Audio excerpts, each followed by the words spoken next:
Рухи көчләренең сәләтләре шиксез аларның халыкара Актаяклылар көнендә Сукырлар җәмгыяте вәкилләре күркәм чарага җыелды. Менә 23 ел инде Мария Костюченко күзләрен ачарайган кешеләргә яңа тормышка күнегергә ярдәм итә. День белой трости – это не праздник, это день мы напоминаем о себе, о существовании людей с физическими ограничениями.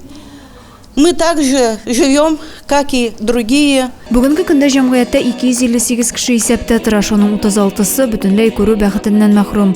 Аларның күбесе инде озак еллар авырулары белән көрәшергә мәҗбүр булса да, тормыштан иям табып яшиләр. Без бик теләп киләбез бу мероприятиегә.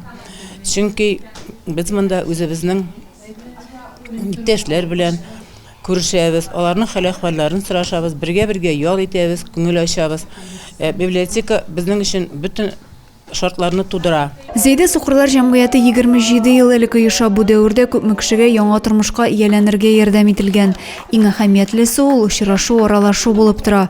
Очрашу барышында юбилейларын билгеләп үтүчеләрне тәбрикләп, изге теләкләр теләделәр.